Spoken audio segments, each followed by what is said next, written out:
नहीं देखा आपने, हिंदुस्तान का सबसे बड़ा मालदार मुकेश अंबानी था, लेकिन जैसे ही सुना कि अडानी आगे बढ़ गए, अंबानी पीछे आ गए, अंबानी का चेहरा छोटा सा हो गया। आप लोग ज्यादा देखते हैं, हम लोग कम देखते हैं, कभी कभी देखते हैं, मगर हर कहानी से वहां से नसीहत के मोती निकालते हैं, अपने लिए कुछ खुराक हासिल करते हैं कि जब इतनी दौलत के बावजूद उनका चेहरा सूखता है तो फिर हम दौलत के लिए क्यों लालायित, क्यों बेचैन हो जाएं। इसका मतलब है कि दौलत चेहरे को मुस्कुराहट नहीं दे सकती है। अगर मुस्कुराहट देती तो सबसे ज्यादा मुस्कुराने वाला अंबानी होता, जो हिंदुस्तान के 150 करोड़ की आबादी में सबसे बड़ा मालदार था। लेकिन जैसे ही अडानी आगे गए, उनका चेहरा सूख गया। और अभी आपने देखा होगा 2 महीना पहले अडानी का नाम 1 नंबर पे आया, लेकिन 2 महीने के अंदर अंदर जैसे ही अडानी 25वें पायदान पे चले गए पूरी दुनिया में, उसके बाद उसका चेहरा छोटा सा हो गया। इतनी दौलत है कि मुझ जैसे लाखों आदमी की जमीन जायदाद पैसे सब एक पल्ले में रखे जाएं, और अडानी के पास इतने पैसे हैं कि उसको रखे जाएं तो उसके पैसे का वजन भारी होगा। इतनी दौलत के बावजूद चेहरा छोटा हो गया, क्योंकि जो जितना बड़ा होता है उसकी ख्वाहिशात उतनी बड़ी होती है। वो इंडिया का बड़ा था, सोचता था मैं पूरी दुनिया का अव्वल नंबर का रिचेस्ट मैन बन जाऊं। यही तमन्ना रहती, यही तमन्ना चेहरे को सुखा देती है, यही तमन्ना अंदर में हवस की आग डाल देती है। आज दुकान में बैठकर 10 करोड़ रुपए की बिक्री हुई और कल उसे सदमा सताता है कि अगर 10 करोड़ से घट के 5 करोड़ अगर बिक्री हो गई, मैं तो जहर खा के मर जाऊंगा। मैं तो आज 5 करोड़ का की मैं कार पे चल रहा हूं, अगर कल बिजनेस मेरा कमजोर हुआ और 5 करोड़ से आकर के मैं 25 लाख की फॉर्च्यूनर पे चलने लगा तो मैं समाज में गरीब हो जाऊंगा। आज मेरे पास फॉर्च्यूनर है, अगर मैंने कल इसको बेच करके स्विफ्ट खरीद लिया, मैं तो समाज में मुंह दिखाने के काबिल नहीं रहूंगा। यही सब सोच सोच के लोग खुदकुशी कर रहे हैं, लोग जहर खा के मर रहे हैं। और एक तबका हमारा है जो नमाज रोजा हज जो ज़कात सब छोड़कर उसी कीचड़ को चाट रहा है, जिसके पास खरबों की दौलत है फिर भी चेहरा सूखा है। और यह 2 लाख रुपए कमा करके क्या हासिल करना चाहता है, जिसके पास एक शहर में 50 मकान है फिर भी उनके आंख में आंसू के कतरे हैं, अंदर में हवस की आग है। ये 5 कमरे का मकान बना के क्या हासिल करना चाहता है। इसलिए मैं अपने नौजवानों से कहता हूं कि सुकून की तलाश में आंखें खोल के दुनिया को देख। तुम्हारी सोच इतनी छोटी है, बस 2-4 कट्ठा जमीन हो जाए, बस एक शहर में छोटा सा घर हो जाए, बस थोड़ी सी छोटा सा एक बाग हो जाए, एक मार्केटिंग कॉम्प्लेक्स हो जाए, बस आराम से खाएंगे कमाएंगे, किराया ही इतना आ जाएगा कि कोई टेंशन नहीं रहेगा। मालूम है किराया अगर 10 लाख आ जाए, एक कांटा पांव में चुभता है, और कैंसर की शक्ल जब वो इन्फेक्शन लेता है तो ऑपरेशन में डॉक्टर 25 लाख का डिमांड करते हैं, वरना तेरा पांव पूरा सड़ जाएगा और तू 2-4 महीने के अंदर में मौत के मुंह में चला जाएगा। मौलाना मोहम्मद वल करम वालिहि वबारिक वसल्लम सलातो व सलामुन अलैका या रसूल। हाज़िरीन व सामीन, आज हम लोग यहाँ बैठे हैं अपने दिलों को रोशन करने के लिए, दिल और दिमाग को बुरे ख्यालात से पाक करने के लिए, ज़िंदगी में जो मुश्किलात हैं उन मुश्किलात का हल ढूंढने के लिए, अपने गांव घर में जो बेबरकती है उस बेबरकती को दूर करने के लिए, ज़िंदगी में जो तलखियाँ आ गई हैं, जो कड़वाहट आ गई है, उस कड़वाहट को दूर करने के लिए सारे लोग सच्ची खुशी की तलाश में हैं। उसी सच्ची खुशी की तलाश करने के लिए हम लोग इस महफिल में बैठे हैं। सबसे पहली बात तो आप ये जान लें कि जो मैंने अभी आपसे कहा दरूद शरीफ पढ़िए, मगर आपने तवज्जो नहीं दी और सोचा कि शायद मौलाना साहब गुफ्तगू का आगाज़ करने के लिए किसी रस्म को अदा कर रहे हैं, इसलिए आपने तवज्जो नहीं दी। जबकि आपको मालूम है कि दरूद शरीफ के बारे में अकाल इस्लाम ने कहा, जो मुझ पर एक बार दरूद भेजता है अल्लाह ताला उसके नाम आमाल में 10 नेकियां अता फरमाता है। 10 नेकियां क़यामत के दिन एक एक नेकी के लिए बंदा तरसेगा, नहीं दे पाएगा कोई, चाहे बाप हो या माँ हो या बहन या भाई या बेटे या रिश्तेदार या दोस्त या रफीक, सारे लोग एक दूसरे से भागेंगे, कोई किसी का पुरसाने हाल नहीं होगा। वहाँ ये 10 नेकी और 10 गुनाह माफ होते हैं एक बार दरूद पढ़ने से। तो दरूद पाक को रस्म समझ करके नहीं बल्कि इबादत समझ कर आप पढ़ें। मेरे साथ मिलकर एक बार और जोर से सारे लोग पढ़ें, अल्लाहुम्मा सल्ली अला सय्यदना व मौलाना मुहम्मद मअदन अल-जूद वल करम व आलिहि व बारिक वसल्लम सलातो व सलाम अलैका या रसूल।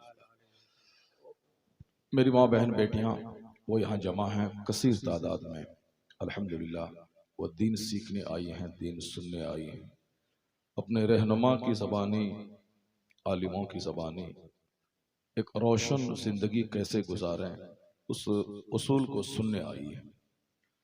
वो जान लें कि कम से कम अभी 2-4-5 घंटे जब तक यहाँ बैठी रहेंगी वो बस खामोश रहें, किसी से बात ना करें, और खामोशी की मश्क यहाँ से हो जाएगी तो इंशाअल्लाह घर में ये खामोशी काम आएगी। क्योंकि जब घर में खामोशी रहती है तो उस घर में बरकतें नाजिल होती हैं, और जहाँ मर्द और औरत दोनों खूब बोलते हैं उस घर से बरकतें ख़त्म हो जाती हैं। इसलिए मेरी माँ बहन बेटियाँ यहाँ भी 2 घंटे बैठकर किसी से बात नहीं करें। जिनके सर खुले हुए हैं वो अपने सरों को ढांप लें कि आपके सामने आपके बाप, आपके चचा, आपके भाई, आपके समाज के गैर मर्द यहाँ मौजूद हैं। अपने शौहर के सामने बगैर दुपट्टा के रहें, कोई हर्ज की बात नहीं है। अपने बाप के सामने बगैर ओढ़नी के रहें, कोई ऐब की बात नहीं है। अपने हकीकी भाई के सामने बगैर दुपट्टे के रहें, कोई गुनाह की बात नहीं है। लेकिन गैर मर्दों के सामने जिससे भी आपका निकाह हो सकता है उससे पर्दा आपका फर्ज है, चाहे वो मौलाना रहें या पीर साहब रहें, कोई भी रहें, अजनबी मर्दों से पर्दा फर्ज है।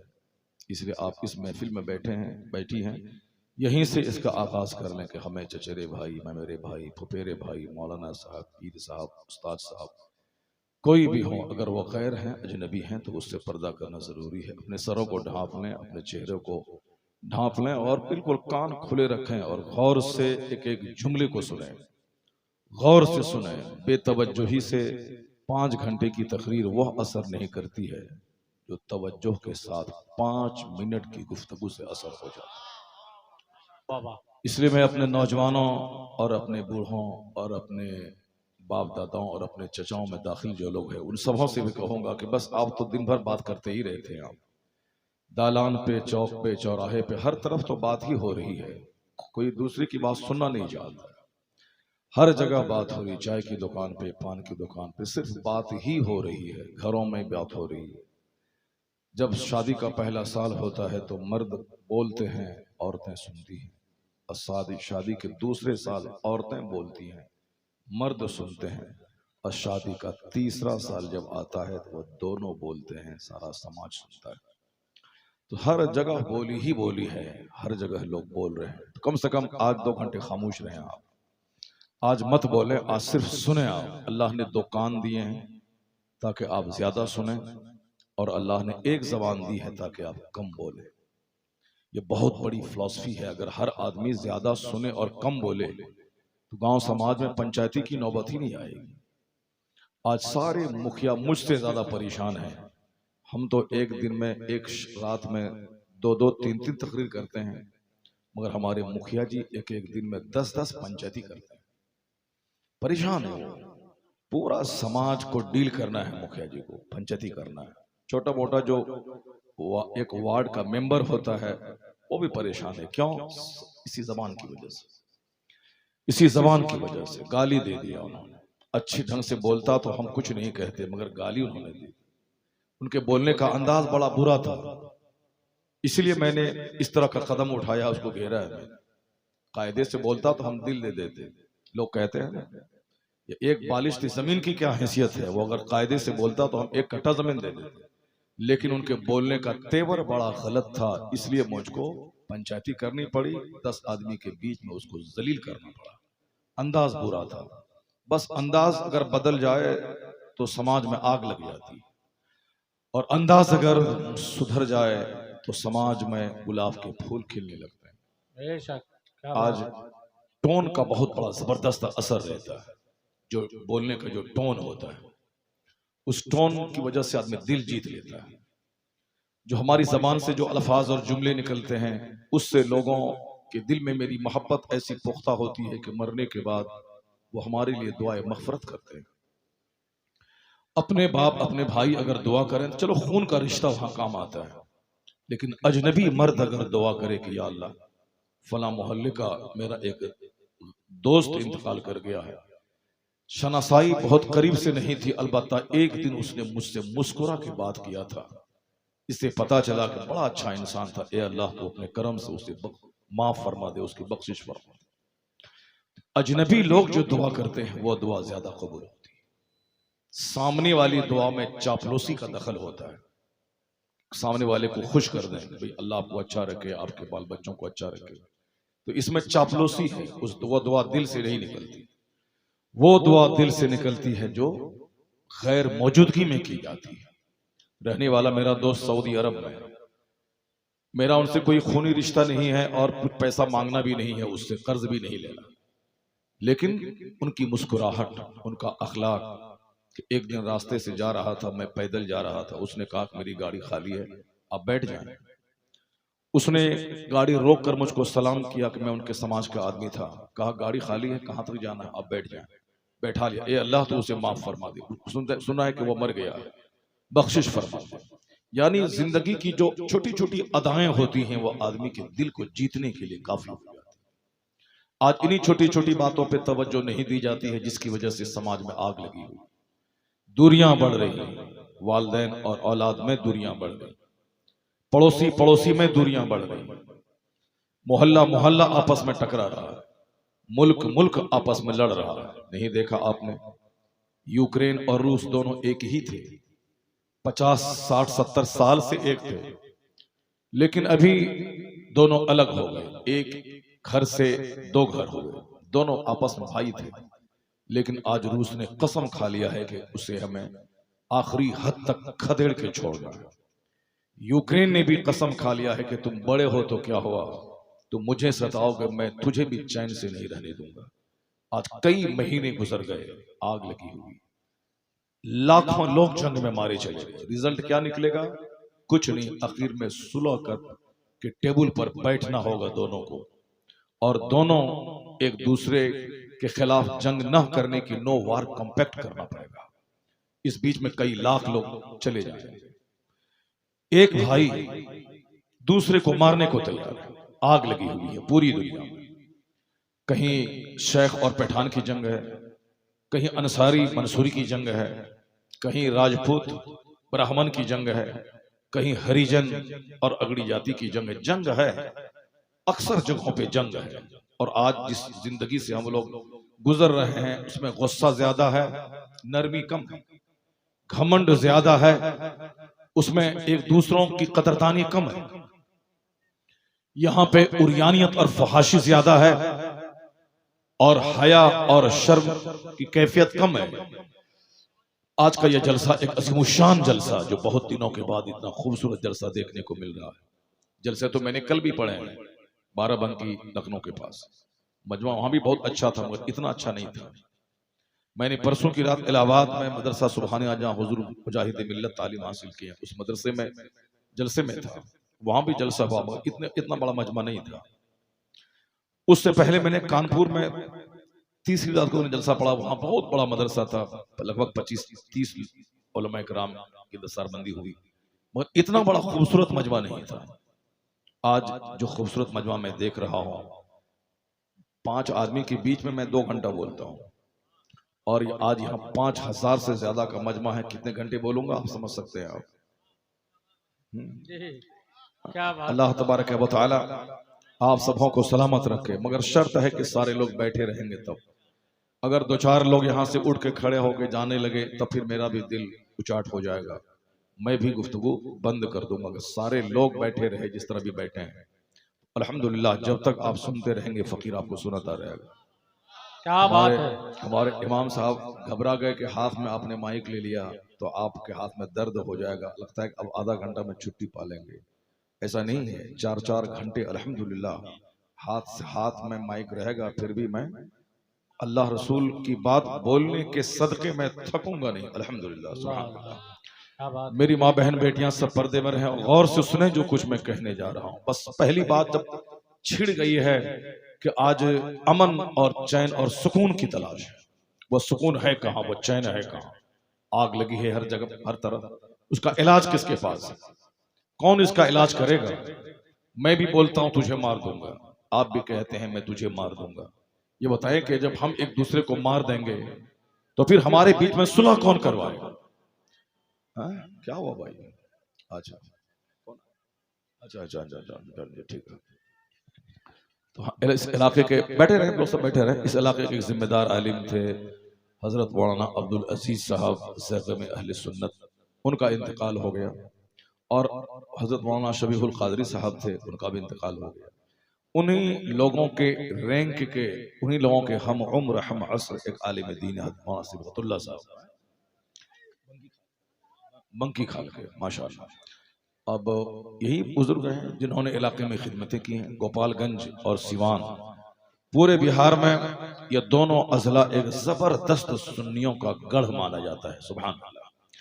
जहां बड़ी बड़ी कॉन्फ्रेंसें हुई हैं, पूरे बिहार और हिंदुस्तान लेवल की कॉन्फ्रेंसें हुई, और आज तक सुन्नी कॉन्फ्रेंस की धमक पूरे हिंदुस्तान में मौजूद है। जो हमारे वॉलंटियर से आगे पीछे कर रहे हैं, उन बच्चों से मैं कहता हूं तुम लोग भी बैठ जाओ और गुफ्तगू सुनो। सिर्फ यहाँ और वहां आगे पीछे लेफ्ट राइट मत करो, बैठ जाओ, गौर से सुनो। और गुफ्तगू सुनने और सुनाने के लिए जलसा हुआ है। मुझे मालूम है कि कल तुम अब रिकॉर्ड को सुन लोगे, अलग बात है। रिकॉर्ड से ज्यादा उस वक्त सुनने में मजा मिलता है जब आदमी सुनने वाले को अपनी आंखों से देखता है। इसलिए मैं सारे वॉलंटियर्स कहूंगा कि बस थोड़ी देर आप बैठ जाओ, 1-2 घंटे बैठ जाओ, आप आराम से, आप अपने पाँव को चैन और सुकून दो और इस फकीर की गुफ्तगू सुना। तशरीफ रखे माशाअल्लाह। ये हमारे पूरे सीवान और गोपालगंज की शान में से एक शान है मौलाना सिबगतुल्लाह साहब। बहुत बड़ा इदारा, बहुत बड़ा मदरसा लड़कों का लड़कियों का ये चलाते हैं। अल्लाह तबारक व तआला इनको सेहत व आफियत के साथ लंबी उम्र अता फरमाए और बहुत दिनों तक मसल के अहले सुन्नत व जमात मसल के आला हजरत की खिदमत की तौफीक अता फरमाए। आज पूरे गांव में ईद का मंजर है। कौन सा गांव है ये? मीर अलीपुर। आज ईद का मंजर है। मैं जैसे गांव में घुसा, वहां से लेके फार्म हाउस तक मुखिया जी के, पूरा गांव बिल्कुल ईद के दिन उतना खुश नजर नहीं आया जितना आज जलसे के दिन खुश नजर आया। क्या बात है।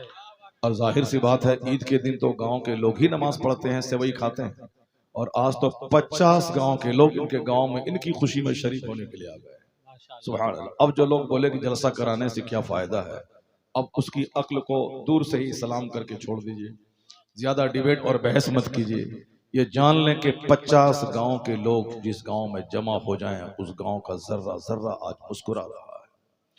अपनी तकदीर पे नाज करें कि मेहमान आए, वरना इस साइंटिफिक एज में कहाँ मेहमान, कहाँ दस्तरखान, कहाँ लोग मिलते हैं। हर आदमी तन्हा तन्हा रह रहा है। सोशल डिस्टेंसिंग कोरोना ने भी बढ़ा दिया और हमारी मसरूफियात ने भी बढ़ा दिया। रिश्तेदारों से मिलने के लिए हमारे पास वक्त नहीं है, मगर यही एक जलसा प्लेटफॉर्म है जिसने सारे रिश्तेदारों को खींचकर आपसे मुलाकात करवा दिया। जहां 40 मोमिन रहते हैं, एक अल्लाह वाला होता है, और जहां 40 उलमा कराम रहे, वहां जरूर कोई एक कुतुब रहता है। अब कौन कुतुब है तो क़यामत के दिन पता चलेगा, क्योंकि बहुत सारे लोगों को मरते वक्त पता चलता है कि मैं अल्लाह का वली हूं, मरते वक्त जिंदगी, और बहुत सारे लोग ये होंगे कि क़यामत के दिन पता चलेगा ये अल्लाह का वली था। जिंदगी में पता नहीं चलता। अगर पता चल जाए मेरे बारे में कि ये कुतुब है इस इलाके का, जो बोल देता है हो जाता है। मेरे सर के एक बाल भी नहीं रहेंगे और मेरे बदन का एक गोश्त भी नहीं बचेगा। सारे लोग आकर के बाल नोच के लेके चले जाएंगे। इसलिए कुतुब को अल्लाह छुपा के रखता है। सरकार आला हजरत रदी अल्लाह तआला अन्हु एक बार बनारस काशी शहर से गुजर रहे थे। एक मंदिर के सामने आपकी पालकी रुकी, आप पालकी से नीचे उतरे और एक शख्स मंदिर से निकला, और दोनों के दरमियान पश्तो जबान में, जो अफगानिस्तानी की जबान है, उस पश्तो जबान में दोनों में बहुत देर तक गुफ्तगू होती रही। सारे लोग दंग थे। मंदिर के एक पंडित जी और आला हजरत, इन दोनों में क्या कौन सा रिश्ता है? मंदिर से निकले हैं जो देखने में पंडित जी लग रहे हैं, और ये आला हजरत लाखों उलमा के सरदार हैं, अपने जमाने के कुतुबुल इरशाद वली कामिल नाइब गौसे आजम है। दोनों में बहुत देर तक बात होती रही। गुफ्तगू खत्म हुई, आला हजरत आगे की मंजिल की तरफ बढ़े, वो मंदिर की तरफ चले गए। किसी ने पूछा कि हुजूर ये मामला समझ में नहीं आ रहा, वो शख्स मंदिर से निकला था और आप कुतुबे वक्त हैं, कौन थे वो हुजूर बता दें। आला हजरत ने कहा कि वो इस बनारस शहर के मौजूदा कुतुब है, वो अल्लाह वो मौजूदा कुतुब है। अपनी कुतुबियत को छुपाने के लिए वो मंदिर में रहते, अपनी कुतुबियत को छुपाने के लिए वो मंदिर में रहते। मैं कहता हूं कि समाज में लोग तो बेशुमार लोग रहते हैं, लेकिन कौन कुतुब है, कौन वली है जो इसको पहचान ले, वो कौन होता है? वो मेरी तरह हजरत नहीं होता जो कुतुब को पहचान ले, वो करोड़ों हजरतों का आला हजरत होता है। सुभान अल्लाह, क्या बात है। कैसे कैसे लोग रहते हैं, कोई जंगलों में रहते हैं, कोई कहाँ रहते हैं, कोई कहाँ। बाकी कानून के हिसाब से आप बात करेंगे तो फतवे की जबान में वो अलग बात हो जाएगी, लेकिन जो अल्लाह वालों की निगाहें जो देखती हैं, आप देख लें क़यामत के दिन बहुत सारे लोग होंगे जिसको दुनिया में हमने उनको बेईमान और काफिर समझा था, लेकिन वह लोग जन्नतों की तरफ जाएंगे। लोग कहेंगे अरे ये तो इस्लाम से अलग था, ये जन्नत क्यों जा रहा है? जवाब दिया जाएगा तुम्हारे नजदीक वो काफिर था, मगर मरने से पहले पहले तौबा करके अल्लाह के नजदीक वो मोमिन बन गया था।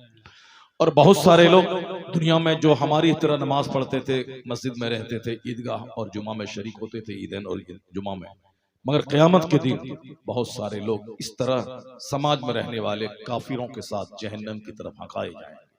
कहा जाएगा ये तो मुसलमान था, मेरी तरह नमाज पढ़ता था, कलमा पढ़ता था। कहा तुम्हारे नजदीक मुसलमान था और मरने से पहले पहले इसने कुफ्र किया था, अल्लाह के नजदीक ये काफिर थे, इसीलिए जहन्नम जा रहे हैं। इसलिए हमेशा अपने ईमान के ताल्लुक से चौकस और चौकन्ना रहना पड़ेगा। दुनिया की कोई भी मसरूफियत, कोई भी दौलत मेरे ईमान को लूटने नहीं पाए। दुनिया की कोई भी मोहब्बत मेरे सीने से ईमान चुराने नहीं पाए। हर हाल में इसकी निगरानी, इसकी हिफाजत करनी पड़ेगी। ये ईमान खतरे में कैसे पड़ता है उसको भी जानना पड़ेगा, और ईमान की हिफाजत कैसे होती है, किन किन तरीकों से, इसको भी जानना पड़ेगा, तब ईमान की दौलत बचेगी। अब चूंकि हमारे नजदीक मकान, दुकान, गाड़ी की बड़ी अहमियत है, इसलिए हम लोग 24 घंटे उसी के बारे में सोचते रहते हैं, ईमान के बारे में नहीं सोचते हैं। हजरत सुफियान सौरी रज़ी अल्लाह तआला अन्हु जो लाखों उलमा के सरदार हैं, जवानी में आलिम बन गए थे, जवान थे। पहले जमाने में बड़ी बरकतें थी। 5 साल से 6 साल की उम्र में लोग बड़ी बड़ी किताबों के पढ़ाने की सलाहियत रखते थे। आला हजरत के बारे में आया है कि 6 साल की उम्र में आपने 3 घंटे तक वो इल्म और हिकमत के मोती आपने लुटाए और दरिया बहाए कि उस वक्त के सारे उलमा दंग रह गए। 70 साल की उम्र में लोग इस कदर जोरदार मानाखेज खिताबत नहीं करते हैं जो आला हजरत ने 6 साल की उम्र में आपने खिताबत कर। क्या बात है। बड़ी बरकतें थी उम्र में पहले, और अभी तो साहब 25-30 साल की उम्र को हो गए, एक जुमला अरबी तक नहीं आती है। 20 साल मदरसे के माहौल में गुजार दिए। मुदर्रिस बनने के बाद उर्दू शरह तलाश करते हैं, मिनहाजुल अरबिया का तर्जमा मिल जाए, फारसी की पहली का तर्जमा मिल जाए, जिसको मैं पढ़ाऊं। यह है वक्त की कदर न करने वालों को वक्त भी उसे जलील कर देता है। जो एक एक मिनट को कीमती समझता है, तालिब इल्मी के जमाने में एक एक मिनट को कीमती समझता है, वही आदमी एक अच्छा मुदर्रिस, एक अच्छा शेखुल हदीस और एक अच्छा कामयाब इंसान बन के निकलता है। जो पढ़ने के जमाने में नहीं पढ़ेगा, वो अपनी नाकामी को दूसरों के सर पे डाल देगा। जैसे हिंदुस्तान में आज बहुत सारे बच्चे हैं जो स्कूल कॉलेज में पढ़े, बाप ने जमीन बेचकर एम्स में पढ़ा, अलीगढ़ यूनिवर्सिटी में पढ़ाया, नौकरी नहीं मिली तो बच्चे क्या बोलते हैं, अब्बू ये हिंदुस्तान दूसरों का मुल्क है, यहाँ मुसलमानों को नौकरी नहीं मिलती। वो अपनी कमजोरी पे पर्दा डालने के लिए इस तरह के जुमले बोलते हैं। बाप उनसे बोले कि तुम ये बोल कि तुम्हारे पास कौन सी कमजोरी थी? मैथ अच्छा है तो अंग्रेजी अच्छी नहीं है, अंग्रेजी अच्छी है तो जीके अच्छा नहीं है, जीके अच्छा है तो जीएस सही नहीं है, जीएस सही है तो हिस्ट्री और ज्योग्राफी सही नहीं है। तुम बोल कि मेरा ये पहलू कमजोर है इसलिए मैं जॉब नहीं ले पा। ये बात गलत है कि दूसरों के मुल्क में हम रहते हैं। कौन बोला दूसरों के मुल्क में रहते हैं? अगर हिंदुस्तान की आजादी में अगर दूसरों का हक है तो हमारा भी हिस्सा है। हमारे बाप दादाओं ने खूब कुर्बानियां दी हैं मुल्क की आजादी में। इसलिए ये कहना कि दूसरों का मुल्क है, ये अव्वलन ये बात ही झूठ है। जिसके आबाओ अजदाद 1000-1200 साल से हिंदुस्तान में रह रहे हो, वो उस मुल्क को तुम दूसरों का मुल्क कहता है? नहीं नहीं, उस सिख का भी मुल्क है, हिंदुओं का भी मुल्क है, मुसलमानों का भी मुल्क है। और अगर हमारी बात कहो, मैं मौलाना हूं, तो अमेरिका की चमकती सड़कों से हम हिंदुस्तान की सड़ी हुई गलियां मुझको ज्यादा प्यारी हैं, चूंकि मैं यहां पैदा हुआ हूं। दूसरे नेता होते हैं जो कहते हैं कि अमेरिका का मॉल बड़ा अच्छा है, सड़कें बड़ी अच्छी हैं, वहाँ के मकानात बड़े अच्छे हैं, चाइना का हुआंग शहर बड़ा खूबसूरत है, वहाँ की यूनिवर्सिटी बीजिंग बहुत जबरदस्त है सड़कें। मगर मैं कहता हूँ वहां से लौटने के बाद चाइना से अच्छा हिंदुस्तान हमारा, जापान से अच्छा हिंदुस्तान हमारा, अमेरिका से अच्छा हिंदुस्तान हमारा, ब्रिटेन से अच्छा हिंदुस्तान हमारा, फ्रांस से अच्छा हिंदुस्तान हमारा, पाकिस्तान से अच्छा हिंदुस्तान हमारा, बांग्लादेश से अच्छा हिंदुस्तान हमारा, यानी सारे जहां से अच्छा हिंदुस्तान हमारा। हम बुलबुले हैं इसकी ये गुलसिता हमारा।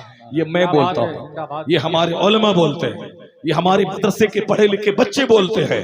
अगर कोई बोलता है कि आप देश के प्रति वफादार नहीं है, वो झूठ बोलता है। झूठ कोई भी बोल सकता है।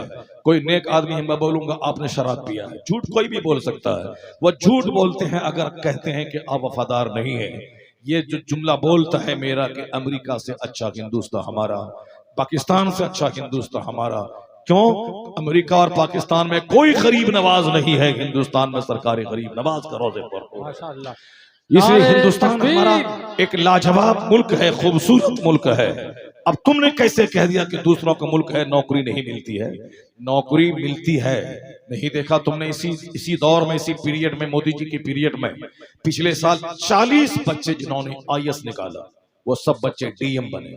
नहीं देखा तुमने इसी तुम्हारे बिहार में अलजामतुल अशरफिया का प्रोडक्ट मौलाना शाहिद मिसबाही, उन्होंने IAS निकाला, वो आज बिहार के समस्तीपुर में कमिश्नर के ओहदे पे फाइज है। वो क्या बात है। नहीं देखा तुमने इसी हिंदुस्तान में कश्मीर का शाह फैसल पूरे UPSC में टॉप रिजल्ट निकाला उसने, यानी टॉप, जो कभी आज से लगभग 30 साल पहले इसी गोपालगंज सिवान का एक पूत था जो आज हमारे नजदीक भले ही अकीदे के एतबार से बहक गया हो, लेकिन उनके आबा अजदाद बड़े अच्छे थे। आमिर सुबहानी नाम का एक शख्स, वो इसी धरती का था जिसने पूरे हिंदुस्तान में IAS में टॉप किया था।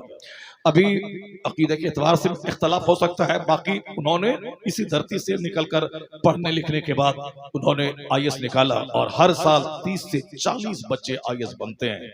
मुकाबला सख्त है, मेहनत बढ़ा दे। 10 घंटे पढ़ने से काम नहीं चलेगा, 12 घंटे पढ़। 12 घंटे पढ़ने से काम नहीं चलेगा, 14 घंटे पढ़। 14 घंटे पढ़ने से काम नहीं चलेगा, 18 घंटे पढ़। जब मुकाबला सख्त हो तो मेहनत बढ़ा दे, स्टडी बढ़ा दे, और जब मुकाबला सख्त है तो लड़ाई करके नौकरी और जॉब ले। ऐसा नहीं कि किसी नाआल और घटिया आदमी को DM बना दिया जाएगा, ऐसा नहीं कि किसी कम पढ़े लिखे को बैंक का मैनेजर बना दिया जाएगा। नहीं, हर जगह एबिलिटी की तलाश है, हर जगह काबिलियत की तलाश है, हर जगह एबिलिटी, सलाहियत और अहलियत की तलाश है। इस कदर लड़ाई कर और इस कदर तू सजदा कर कि सजदे से रूहानी ताकत मिले, 18 घंटे स्टडी से किताबी सलाहियत मिले।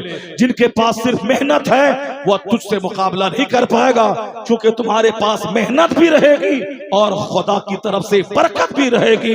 तो हर मैदान में पहले तू कामयाब होगा, बाद में दूसरे लोग कामयाब होंगे। बेशक। अल्लाहु अकबर, अल्लाहु अकबर, या रसूल अल्लाह, या रसूल अल्लाह। सिर्फ आंख बंद के जीने से काम नहीं चलेगा। दुनिया के जो ज़ाब्ते हैं, दुनिया के जो उसूल हैं, दुनिया में कामयाब होने के जो फार्मूलाज हैं, उस फार्मूलाज को अपनाना होगा। सिर्फ जोशीली बात करने से काम नहीं चलेगा। ये दुनिया दारुल अमल है।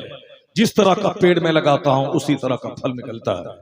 यहाँ ऐसा नहीं होता है कि मैं सेब का पेड़ लगा के आम वहां से हासिल करूं, आम का दरख्त लगा के वहां से मैं कटहल हासिल करूं, मैं गेहूं का बीज बो के बासमती चावल हासिल करूं। ऐसा नहीं होता है कि मैं खेत में जाऊं, हल चलाऊं और वहां से सोने की हांडी निकल जाए और मैं ला करके अरबों का मैं घर बना दूं। नहीं होता ऐसा। अगर हांडी मिलती भी है जमीन से तो करोड़ों में और 2-4-500 साल के अंदर में कहीं कहीं ऐसा होता है। शाज़ो नादिर कोई जाब्ता नहीं है। जाब्ता वही है कि जैसी जमीन वैसी फसल, जैसा दरख्त वैसा फल, जैसी मेहनत वैसी कामयाबी। ये जाब्ता है दुनिया के। दुनिया दारुल अमल है, काम की जगह है। अगर मेहनत करेंगे, कोई दलित हरिजन घराने के बच्चे और ब्राह्मण के बच्चे अगर सोएंगे खाएंगे वो DM नहीं बनेंगे। अगर मेहनत करेंगे राजपूत के बच्चे और मुसलमान के बच्चे खाएंगे सोएंगे, ये DM नहीं बनेंगे। DM बनने के लिए मेहनत जरूरी है, स्ट्रगल जरूरी है, जद्दोजहद जरूरी है। जन्नत मिलेगी ईमान की बुनियाद पर, मगर दुनिया की कामयाबी मिलेगी मेहनत की बुनियाद पर। इसलिए यहाँ मेहनत बढ़ा दे, स्ट्रगल बढ़ा दे, जद्दोजहद बढ़ा दे, मेहनत बढ़ा दे। और गरीब नवाज के आस्थाने पर भी कभी कभी चला जा। बाबा 8 घंटे 18 घंटे में पढ़ता हूँ, मेरे जिम्मे ही मेहनत थी, मैंने मेहनत किया। अब सिर्फ मुस्कुरा के आप हाथ उठा के दुआ दे दें। इधर से मेहनत चलेगी, उधर से गरीब नवाज की मुस्कुराहट और दुआ चलेगी, तो फिर यह दोनों मिलके कामयाबी के शाहराह पे आपकी गाड़ी को दौड़ा देगी, मंजिल मकसूद तक पहुंचा देगी। यही कुरान पाक का भी मफहूम है, यही हदीस पाक का भी मफहूम है, यही औलिया और सालिहीन ने मुझे कहा है, यही बुजुर्गान दीन ने भी मुझको कहा है। मेहनत करनी पड़ेगी, मेहनत शर्त है, मेहनत के बगैर कुछ नहीं मिलने वाला है इस दुनिया में। भाई तुम आप लोग बैठते क्यों नहीं हो भाई? बड़ा मसला है। हो तो गया, अब दस्तारबंदी के सारे सामान आ गए और हमारे सारे लोग मेहमान बैठ गए हैं, सारा मजमा खामोश है। आप लोग बैठ के ना, आप लोग भी गौर से सुने मेरी बात। मेरी माँ बहन बेटियां इस कदर कसीर तादाद में हैं, पहली बार मैंने देखा कि इतनी तादाद हो और खामोशी छाई हुई हो। सुभान अल्लाह। ये तो हमने अपने आलिमों से सुना था कि एक तरफ साहब कोई बोले कि आसमान से नीचे हीरा उतर रहा है, तो तुम इसको तो मान लेना, मगर कोई बोले कि 3 खातून एक जगह बैठी हैं, वह तीनों चुपचाप थी, इसको मत मानना, इसको मत मानना। ये हमारे बुजुर्गों ने एक कॉमेडी के तौर पर उन्होंने इस तरह की बातें कही हैं कि वो खामोश रहती नहीं, सब वो सब बोलती हैं, कोई किसी की नहीं सुनती है। और ये बात बिल्कुल मैंने अपने तजर्बे में देखा। अम्मी से मिलने के लिए पड़ोस की औरतें आती हैं, वो सब अपनी कहानी सुन रही, ये गम है, ये मुसीबत है, ये टेंशन है, आप दुआ कर दें। और अम्मी अपनी बात कहती हैं, वो सब अपनी बात कर रही, कोई किसी की बात नहीं सुनती है। ये कोई किसी की बात नहीं सुनती है। ये एक डिमेरिट है, कमजोरी है खवातीन में कि कोई किसी की बात नहीं सुनती, अपनी ही बात करती चली जाती। मगर आज मैं खुश हूं कि आज मीर मोहम्मदपुर में, मीर अलीपुर में माशाल्लाह हमारी बहनें बैठी हैं, खामोश हैं, कोई किसी से बात नहीं कर रही है। वो जो मौलाना बोला था कि 3 औरतें बैठी हैं, अगर चुप रहे तो ये बात सच नहीं हो सकती है। मैं उसे बताऊंगा कि ये बात वहां के लिए गलत थी, मगर मीर अलीपुर के लिए बात सच साबित हो गई। क्या बात है, माशाअल्लाह। अल्लाह तबारक व तआला मेरी माँ बहन बेटियों को इसी तरह खामोश रहकर गुफ्तगू सुनने की तौफीक अता फरमाए।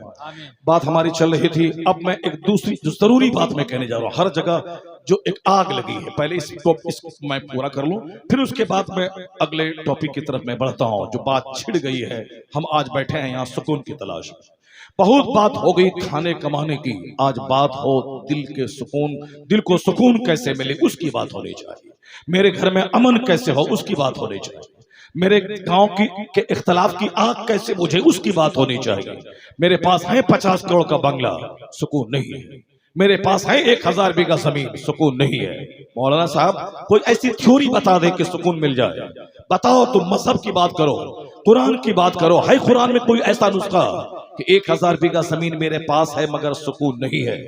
हर तरफ गोरा चेहरा काला नजर आ रहा, गरीब छोटी सी झोपड़ी में खुश है, लेकिन जो 1 एकड़ जमीन में बंगला बनाया हुआ है उसका चेहरा उतरा हुआ है, हमेशा टेंशन में रहता है। क्योंकि उसकी प्रॉपर्टी अभी 5 करोड़ की है, वो घट के अगर 4 करोड़ प्रॉपर्टी हो गई तो वो जहर खा के मर जाएगा।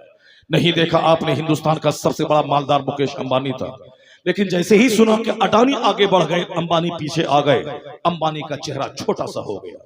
आप लोग ज्यादा देखते हैं, हम लोग कम देखते हैं, कभी कभी देखते हैं, मगर हर कहानी से वहां से नसीहत के मोती निकालते हैं, अपने लिए कुछ खुराक हासिल करते हैं कि जब इतनी दौलत के बावजूद उनका चेहरा सूखता है तो फिर हम दौलत के लिए क्यों लालायित, क्यों बेचैन हो जाएं? इसका मतलब है कि दौलत चेहरे को मुस्कुराहट नहीं दे सकती है।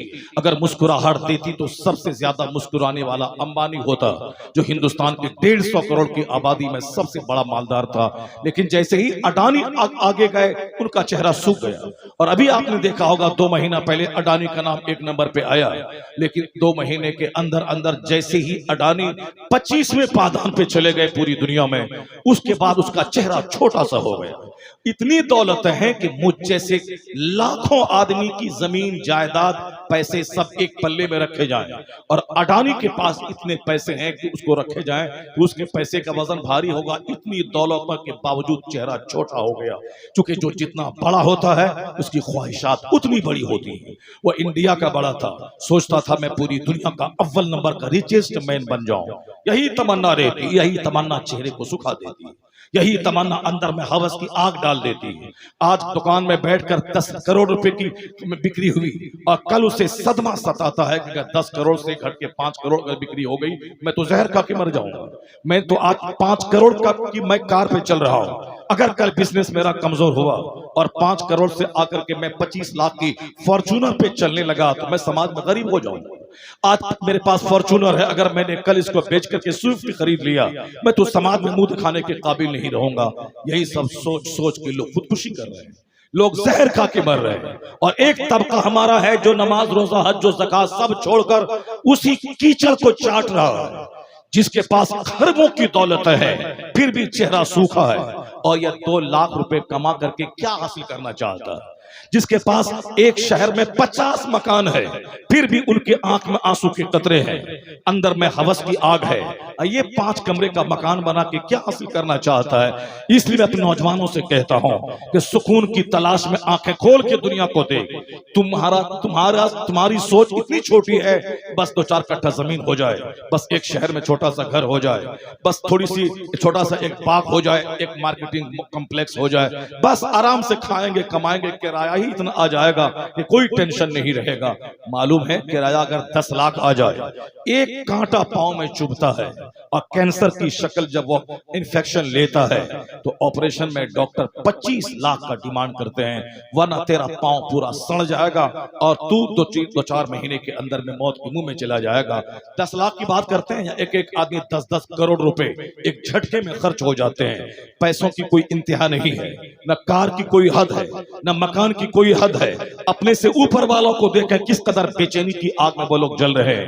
मैं अपने बच्चों से पूछता हूं कि तुमने किसी मौलाना को देखा जो चारों तरफ से बाल मूंड कर बीच में औरतों की चूटी की तरफ बाल रखा हो उलझा के, जिस तरह का बाल तुम रख रहे हो? क्या किसी तेरी मस्जिद के इमाम साहब ने रखा? जवाब है नहीं।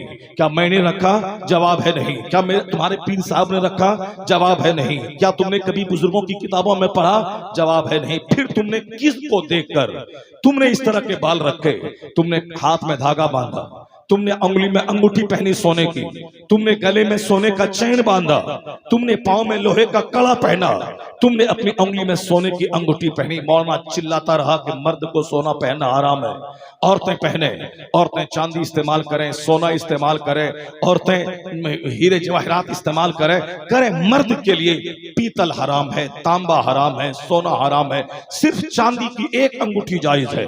अगरचे हिकमतें बेशुमार है कि सोना क्यों हराम है। सोना चूंकि जन्नत में मर्दों को पहनाया जाएगा जो साहिब ईमान दुनिया से जाएंगे, वहां का कंगन, इसीलिए उनसे कहा गया है कि दुनिया में सोना मत पहन, यहाँ सबर कर, जब मरने के बाद जन्नत जाएगा तो सोने के कंगन तुझको पहनाए जाएंगे। क्या बात है। इसलिए उस जन्नत के इंतजार में तू कंगन मत पहन और तू यहाँ कंगन मत पहन। ये दुनिया मेहनत की जगह है, स्ट्रगल जद्दोजहद की जगह है।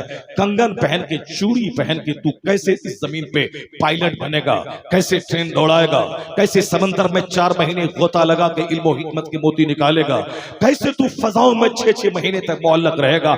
चूड़ी पहनेगा तो फिर क्या समाज का होगा? चूड़ी औरतें पहने, वो घर में रहे, घर को जन्नत बनाए, बाल बच्चे की परवरिश और पर्दाश्त करे, वो अपने घर को जन्नत जैसा मंजर और माहौल दे दे। वो है उनका चेहरा कमजोर, उनका जिगर कमजोर, उनका चमड़ा कमजोर, उनकी तबीयत कमजोर, वो कमजोर है, वो घर में रहे।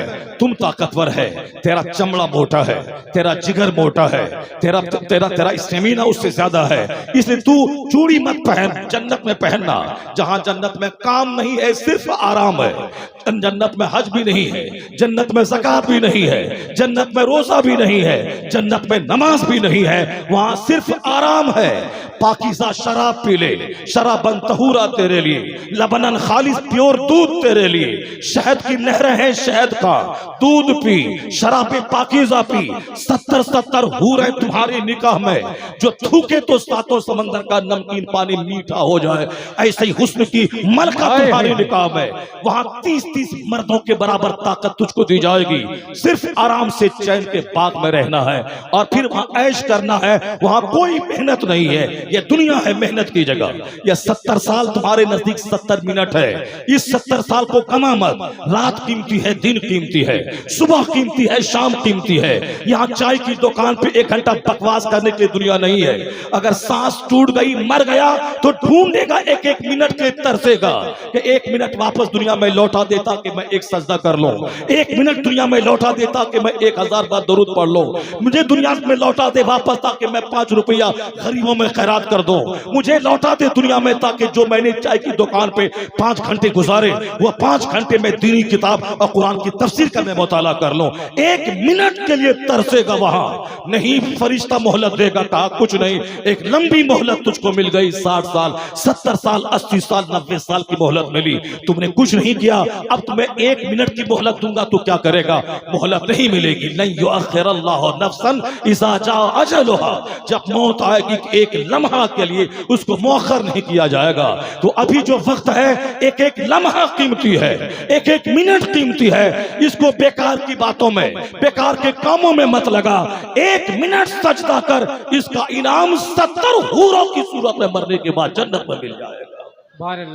जन्नत ऐश की जगह है। तकबीर, जवाब दे सब लोग। नारे तकबीर, नारे रिसालत, मसलके आला हजरत अल्लामा मुफ्ती शहरयार साहब किबला।